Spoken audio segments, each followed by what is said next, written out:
ওরা যেন তাদের নাগরিকত্ব নিয়ে গর্ববোধ করে, ওরা যেন বাংলাদেশে আমরা নাগরিক এইটা নিয়ে তারা গর্ববোধ করে।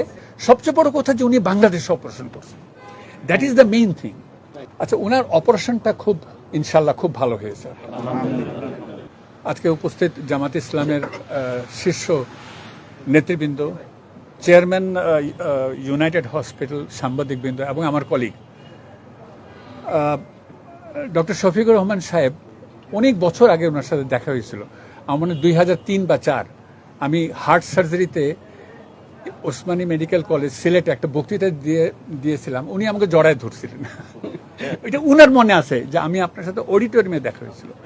তখন ফরেন অর্থমন্ত্রী ছিলেন সাইফুর রহমান। তো যাই হোক, অনেক লম্বা গল্প, অনেক ফিনান্স মিনিস্টার, এবং তারপরে বহু অকেশনে দেখা হয়েছে। হঠাৎ করে শুনলাম যে টেলিভিশনে যে উনি বক্তৃতা দিতে গিয়ে পড়ে গিয়েছিলেন। তো তখনই আমার পাশে যে ছিল, আমি বলছি ইসিজি করা উচিত। তো কেউ যিনি ব্লাড প্রেশার দেখতেছিলেন, সব দেওয়ার টেকিং কেয়ার।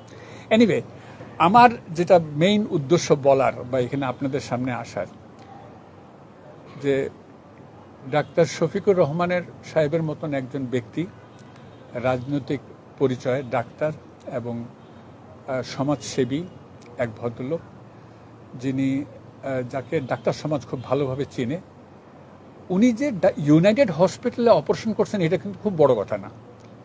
উনি যে ডাক্তার জাহাঙ্গীরের কাছে অপারেশন করছে এটাও কিন্তু তেমন বড় কথা না। সবচেয়ে বড় কথা যে উনি বাংলাদেশে অপারেশন করছেন, that is the main thing. এই কনফিডেন্সটা উনি আমাদের উপরে পেয়েছেন, এইটা হলো সবচেয়ে বড় জিনিস। যে উনি চিন্তা করছেন যে আমি বাংলাদেশের ডাক্তারের কাছে করব। দেখবেন যে অনেক বড় বড় লোক, আমাদের পার্শ্ববর্তী প্রেসিডেন্ট হয়েছেন, দেশেই অপারেশন করে, এবং দেশে অপারেশন করাতে কি হয়, বাংলাদেশের মানুষের ভিতরে বা সেই দেশের মানুষের ভিতরে জাগ্রত সৃষ্টি হয়, এবং এইটা ডাক্তার সমাজকে অনেক প্রভাবিত করে, অনেক ইনভলভ করে। এই জিনিসটা ডক্টর শফিকুর রহমান করছেন।